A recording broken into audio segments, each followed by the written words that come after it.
ये जो चुनाव होने जा रहा है, ये बहुत ही विशेष परिस्थितियों में चुनाव है। यहां के जितने भी लोग हमारे आए हुए हैं, समाजवादी साथी, कांग्रेस पार्टी के, पूरे उत्तर प्रदेश के लोग जानते हैं कि इस विधानसभा का जो चुनाव होने जा रहा है वो जबरदस्ती चुनाव कराया जा रहा है। और यहां पर हमें याद है, बहुत सारे साथी समय समय पर कहते थे कि भारतीय जनता पार्टी और कुछ लोग इस कोशिश में है कि चुनाव हो जाए। मैं बात उस समय स्वीकार नहीं कर रहा था, लेकिन जिस तरीके से कार्रवाई सरकार ने की और जिस तरीके से झूठे मुकदमे लगाए गए, उसकी वजह से आज हमें और आपको चुनाव के बीच में जाना पड़ा है। इस सरकार का जो बुलडोजर प्रतीक बन गया था, उसके खिलाफ जो टिप्पणी की है और सुप्रीम कोर्ट में जो लाइनें रखी गई हैं, वहां के जज साहब जो उन्होंने पढ़ा लाइनों को और जो बोला कोर्ट में, वो कोई भी लोकतंत्र में जो फैसला आया है उसको स्वीकार करेगा, उसको बधाई देगा। मैं इस मौके पर जो सुप्रीम कोर्ट का फैसला आया है सरकार के खिलाफ, उसका धन्यवाद देता हूं, बधाई देता हूं। और वो जो लाइनें पढ़ी उन्होंने, जिस तरीके से घर तोड़ा गया था बुलडोजर से, उसके खिलाफ कोर्ट में गए और उसके बाद जो जजमेंट आया है, ऐसे कम फैसले होते हैं जहां पर सरकार को जुर्माना देना पड़ता है। क्या कोई सोच सकता है कि सुप्रीम कोर्ट ने सरकार पर 25 लाख का जुर्माना लगाया है? न केवल जुर्माना लगाया है, बल्कि ऐसे दोषी अधिकारियों के खिलाफ कार्रवाई करने के लिए भी कहा है जिन्होंने बुलडोजर चला करके किसी का घर तोड़ने का काम किया है। जो घर तोड़ना जानते हैं, उनसे क्या उम्मीद करोगे आप? जो घर तोड़ने में सेकंड न लेते हो, उनसे क्या उम्मीद करते हो? कम से कम आज के बाद उनका बुलडोजर हमेशा हमेशा के लिए खड़ा हो जाएगा गैराज में। अब किसी गरीब का घर नहीं टूटेगा। और जो फैसला देते समय पढ़ा उन्होंने अपनी लाइनें, अपना घर हो, अपना आंगन हो, उन्होंने एक व्यक्ति के बारे में लिखा कि अगर जो व्यक्ति अपने जीवन भर में कोशिश करता है कि घर बना ले, उसके लिए जो लाइनें पढ़ी गई कोर्ट में, अपना घर हो, अपना आंगन हो, इस ख्वाब में हर कोई जीता है। इंसान के दिल को ये चाहत है कि एक घर का सपना कभी न छूटे। तो सोचिए, सुप्रीम कोर्ट ने कहा है, इससे ज्यादा सरकार के खिलाफ टिप्पणी और क्या हो सकती है? ये बात मैं इसलिए कह रहा हूं और ये लाइनें मैं इसलिए पढ़ रहा हूं, हमें पूरा भरोसा है न्यायालय पर। एक दिन हमारे आपके विधायक रिहा होकर के आपके बीच में आएंगे और जो पहले जिस तरीके से काम करते थे उसी तरीके से काम करेंगे। आपने देखा होगा, लोग जो बीजेपी वाले हैं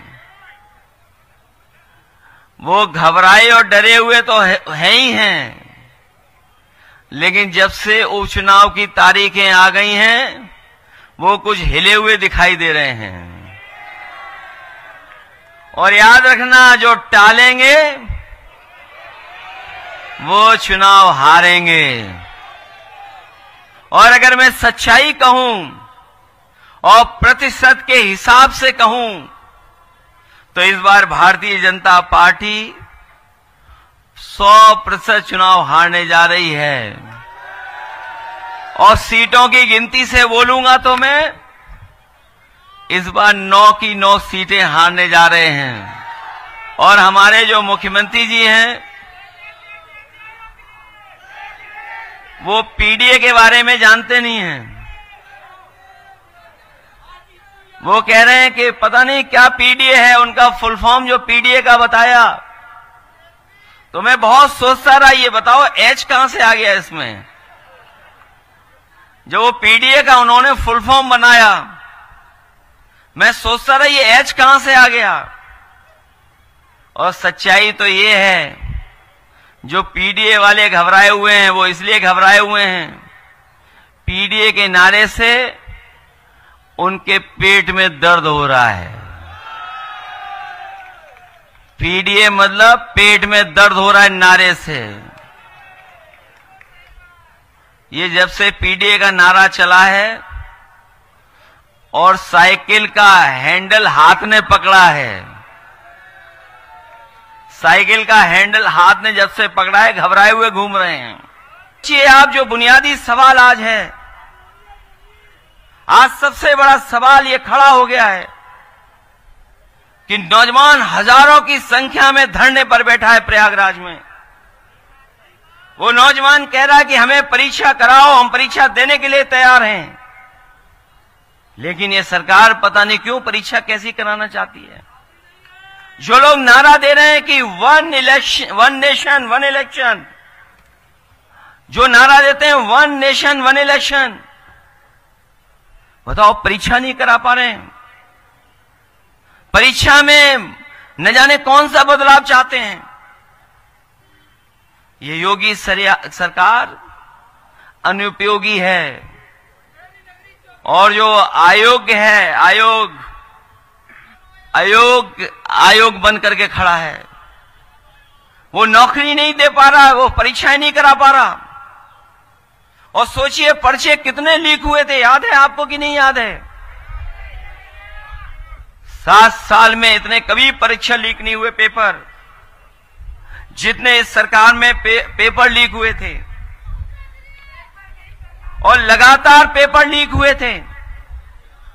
और उसका परिणाम यह हुआ था कि नौजवानों ने उत्तर प्रदेश के लोकसभा के चुनाव में जनता का साथ लेकर के इनके खिलाफ मतदान कर करके ऐतिहासिक हार दिलाई थी उत्तर प्रदेश से।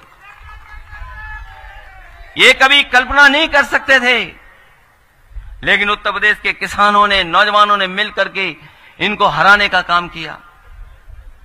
जो नौजवान नौकरी ढूंढ रहा है, वो जान गया है कि नौकरी भाजपा के एजेंडा में नहीं है। ये नौकरी देना, पेपर कराना, समय पर नौकरी मिल जाए, वो भारतीय जनता पार्टी का एजेंडा नहीं बचा। और ये न केवल नौजवानों को धोखा दे रहे हैं, बल्कि नौजवानों के भविष्य को भी धोखा देने का काम कर रहे हैं। ये हमारे साथी जो महंगाई की बात कर रहे हैं, आज अखबार पढ़ा होगा या कल की खबर पढ़ी होगी आपने, पिछले कई वर्षों की सबसे ज्यादा महंगाई दर आज दिखाई दे रही है। कोई भी चीज है उसकी सब महंगाई बढ़ा दी। और उसका परिणाम यह हुआ कि महंगाई की वजह से हमारे त्योहार भी फीके पड़ गए। और जो लोग हमारे त्योहारों पे खुश होते थे, महंगाई की वजह से त्योहारों पे भी दुखी नजर आए। और महंगाई इसलिए भी है क्योंकि भारतीय जनता पार्टी के लोग मुनाफा कमाना चाहते हैं। मुनाफा कमा करके महंगाई को बढ़ाने का काम कर रहे हैं। ये चुनाव कोई सामान्य चुनाव नहीं है, ये चुनाव आपका है, आपका। ये सरकार के लोग चाहते हैं कि समाजवादी लोग हार जाए, लेकिन मैं ये जानता हूं ये सरकार कितनी भी ताकत लगा दे, लेकिन जनता इस बार इनको हरा करके भेजेगी। ये जनता का चुनाव है, ये जनता जिताएगी।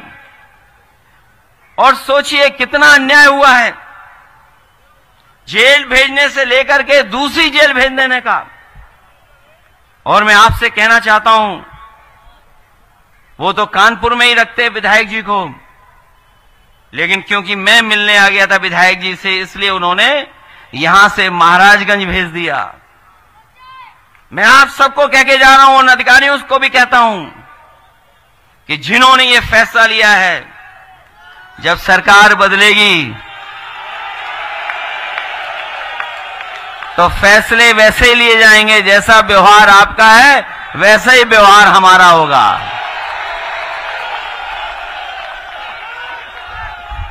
जैसा व्यवहार आपका है, आपका अगर प्यार का व्यवहार है तो हमारा भी प्यार का व्यवहार रहेगा।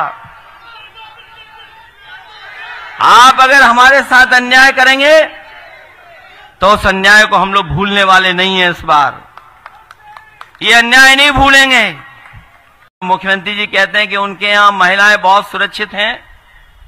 आज ही अखबार मैंने पढ़ा कि महिलाओं को बचाने के लिए कि आत्मदाह कर ले आके कोई, उसके लिए एक नई गठन की है, पुलिस के कुछ लोगों को जिम्मेदारी दी गई है। 100 से ज्यादा अधिकारी लगाए जा रहे हैं, क्योंकि कोई सुनने वाला नहीं है। जिलों में जो गरीब है, परेशान है, मजबूर है, वो क्या करे, कहां जाकर के अपनी समस्या का समाधान करे। कई बार हम लोगों ने खबरें पढ़ी, मदद की उन लोगों की जो लोग दूर दूर प्रदेश में रहते थे, जिनकी कोई सुनवाई नहीं होती थी। वो मजबूरी में आकर के आत्मदाह करते थे मुख्यमंत्री आवास पर। और आप रिकॉर्ड पर मैं कहता हूं ये बात, किसी मुख्यमंत्री के कार्यकाल में, किसी मुख्यमंत्री के कार्यकाल में इतनी आत्महत्याएं मुख्यमंत्री आवास के सामने नहीं हुई जितनी इनके सरकार में यहां पर हो रही आत्महत्याएं। बहुत ही प्रतिष्ठित यूनिवर्सिटी है पेंसिल्वेनिया स्टेट यूनिवर्सिटी। वहां की रिसर्च ये कहती है कि जो लोग नकारात्मक हैं, जो लोग नेगेटिव हैं, जो लोग डर की बात करते हैं, उनकी उम्र कम होती है।